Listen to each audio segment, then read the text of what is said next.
Seorang pemikir berbagi, bro lo pernah nggak lagi rebahan, scroll medsos, terus lihat temen lo update, jalan-jalan ke luar negeri, dapat kerjaan keren, atau udah nikah muda.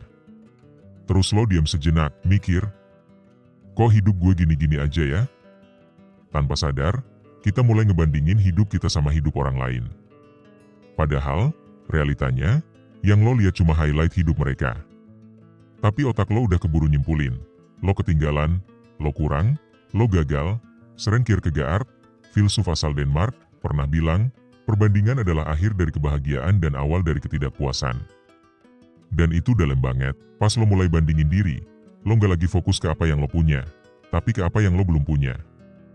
Perbandingan itu kayak lubang hitam, sekali masuk, susah keluar. Dan makin lo dalemin, makin jauh lo dari rasa syukur. Padahal tiap orang tuh punya waktu, ritme, dan cerita masing-masing. Makanya penting buat kita bahas, kenapa sih kita sering banget ngebandingin diri, apa penyebabnya, dan gimana caranya biar kita bisa bebas dari lingkaran yang bikin capek ini? Pertama, medsos, cermin palsu. Zaman sekarang kita lebih sering lihat hidup orang di layar HP daripada ngobrol langsung. Medsos tuh kayak panggung gede, tempat semua orang tampil dengan versi terbaiknya. Tapi yang gak banyak orang sadar, itu semua bisa aja palsu, settingan, atau cuma sebagian kecil dari kenyataan. Kita jadi gampang ngebandingin realita kita yang berantakan sama dunia orang lain yang kelihatan sempurna. Akhirnya, bukan cuma iri, tapi juga ngerasa gak layak. Nietzsche pernah ngomong soal resentimen, perasaan benci yang muncul saat kita ngerasa inferior tapi nggak bisa ngelawan. Dan sering banget, medsos bikin kita masuk ke perangkap itu. Kita ngerasa gagal, bukan karena gagal beneran, tapi karena ngelihat pencapaian orang lain terus. Medsos sebenarnya alat. Tapi kalau lo nggak sadar, bisa jadi alat penyiksa diri sendiri. Ke-10. Lo unik, lo berharga, lo bukan orang lain. Lo adalah lo, unik, punya cerita sendiri, punya luka sendiri, dan juga punya potensi yang belum tentu dimiliki orang lain. Perbandingan itu wajar, tapi jangan biarin itu ngerusak diri lo. Pakai itu buat belajar, bukan buat menyiksa. Hidup bukan soal cepet-cepetan. Bukan juga soal siapa yang paling wah. Tapi soal jadi versi terbaik dari diri lo sendiri, dengan cara lo sendiri, di waktu lo sendiri. Ingat kata Marcus Aurelius, jangan buang waktu mikirin apa yang orang lain punya. Fokus ke apa yang bisa lo kembangin dari diri lo sendiri. Lo udah cukup, lo udah keren. Tinggal lo sadar aja. Kedua, budaya kompetisi diam-diam. Dari kecil, kita diajarin buat bersaing. Nilai bagus, ranking, lomba, prestasi. Semua dihitung, semua dibandingin. Lama-lama otak kita kesetting buat selalu ngebandingin. Sekolah ngajarin kita kalau hidup itu soal siapa yang duluan sukses. Makanya, pas lihat temen udah lebih duluan, kita langsung ngerasa kurang. Simone de Beauvoir, filsuf eksistensialis, pernah bilang bahwa manusia sering mencari jati dirinya lewat yang lain. Kita mendefinisikan diri kita bukan dari siapa kita sebenarnya, tapi dari siapa yang ada di sekitar kita. Dan ketika budaya kompetisi ini merasuk ke dalam pikiran, kita susah banget buat ngerasa cukup. Karena selalu ada orang lain yang lebih. Ketiga, kita nggak pernah puas, masalahnya bukan di siapa yang kita bandingin, tapi dirasa nggak pernah puas yang ada di dalam diri. Hari ini lo pengen naik motor, besok pengen mobil, lusa pengen rumah. Dan ketika lihat orang lain udah punya itu semua, lo ngerasa kalah. Filsuf Epictetus bilang, kalau lo mau bahagia, jangan berharap hal di luar kendali lo bisa sesuai keinginan. Artinya, kalau kita terus ngarep jadi orang lain, kita bakal terus kecewa. Kita suka lupa bahwa rasa cukup itu bukan hasil dari punya segalanya, tapi dari bersyukur atas apa yang udah ada. Keempat, identitas kita nggak stabil.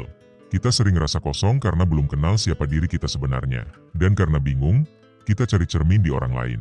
Kita bandingin, kita tiru, kita iri.